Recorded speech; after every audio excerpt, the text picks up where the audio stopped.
Doctor, in your role as a pain management expert, are you trained in evaluating patients to determine if they are exaggerating, faking? Yeah, if somebody's, we do have folks once in a while that do that. She did not appear that way. There are special tests you can do to see if somebody's putting full forth effort, but I didn't suspect it. She didn't give me that type of history. Her exam was consistent with what I expected. And would you agree that all of her treating doctors, Dr. Ableys, Dr. Chung, Dr. Nucci, etc., that all of those doctors have all stated that they don't believe Maria's faking or exaggerating anything? Yeah. The question was I'm sorry? the form of the question what he's talked about, what doesn't doctor or what is consistent. Can I have the question read back, please? I'll just ask her again, if that's easier. All right, yes. Doctor, you've read all the depositions, correct? Yes. And isn't it true that all these doctors that I just mentioned, the treating doctors, that they've all testified that they don't think Maria's faking or exaggerating or malingering anything? Isn't that true? All right, overruled. You may answer. That's true. All right, now Dr. Bradshaw, he is in fact calling Maria a liar and faker. Is that right? That's sure. Talking about. Yeah, I don't remember exactly, but I do remember something, and I don't know if he put it I'll that get the way. foundation. I read Dr. Bradshaw's deposition, I do. and he said Maria was lying. Yes. And specifically, he had a question about the pain medication that she was taking, and he said that he thought she was lying about that. Do you remember that part of his deposition? Yes. He said that you can't take Maria's complaints of pain at face value.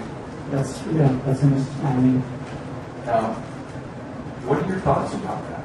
Do you agree with Dr. Bradshaw that Maria's lying about the pain medication she's taking? So in the last 10 years, I rarely, if ever, if I think somebody's truly malingering, and that doesn't happen that often, but if somebody's truly malingering, I will actually put that in the note. If the doctor actually puts that in the note, that poor patient will become a pariah. Anytime they come into the hospital, if that note is in there that says this patient is a faker, they won't get pain meds. Even if there's something wrong, somebody will say, no, this guy probably was trying to fake me out. So I think it's very dangerous. I think it's very dangerous to make that claim on the first time you actually see a patient. You may have a history with that patient, and then over the course of however many visits, decide, okay, this person is not fully telling the truth. But to make that kind of call on the first time you see somebody, I think would be dangerous. And correct me if I'm wrong, but Dr. Bradshaw's deposition, she brought, with her own volition, she wasn't even requested, but she brought a pill bottle from August, which was the Norco. Do you remember that? Yes. And then the exam with Bradshaw was in January. Is that what you recall? Yes. And the bottle from August was unopened, and so that led Dr. Bradshaw to believe that she must not be taking any pain medication. Correct.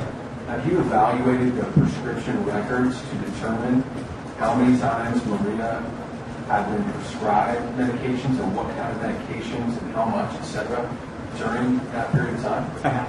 Give us an overview. So she's been receiving medications fairly consistently since, even if you look at right after her surgery, the last of the surgeries that she had in April of 2013. In May, she received Norco, the 10-325. She received she received a good amount of that, and every month thereafter, for about 3 months, she received that. Thereafter, Dr. Ableys actually began to decrease her dosing down to 5 milligrams of the Norco, a variety of different strengths. And then finally, in the last 3 months, in January, February, and March, he actually reduced it down to 2.5. And the goal was, sometimes patients become tolerant. It's like the notion of me drinking a cup of coffee in the morning. If I do it every day, pretty much I need to have 2 cups of coffee. That's tolerance in a nutshell. And so a lot of times what you do to beat tolerance is you actually wean the patient on lower amounts to sort of get what we call the pain receptors to begin to upregulate so that you can actually reintroduce the medicine and the patient will find benefit again. And so that's I think that's what he was trying to do, because clearly her pain complaints hadn't changed. He was beginning to titrate down on the medicine.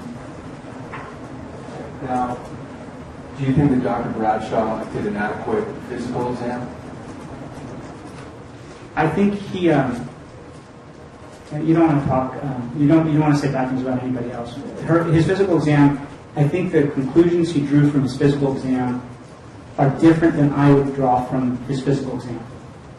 Meaning he stated that he stated that she did not have low back pain, and he used a classic trick that we use to see whether or not somebody has pain. Can I just show? I'll take just a second. So the straight leg raise is a test for sciatica. You have the patient lay down, and you extend the leg up around 30 degrees, maybe 40 degrees.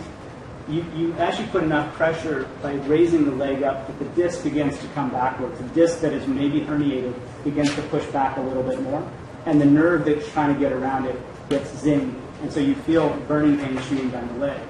So he did that, and of course, she didn't.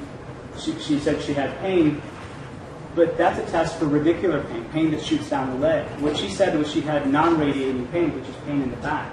The test he actually was doing by doing that is actually putting stress on our SI joints.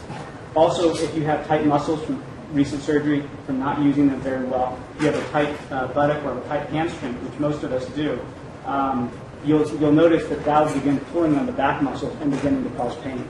So that the conclusion he drew was that she doesn't have sciatica or radiculopathy. Nobody, okay, I didn't find that in my exam, and most people didn't either. But he drew the conclusion that she didn't have a verifiable cause of back pain, when in fact that's not the right test.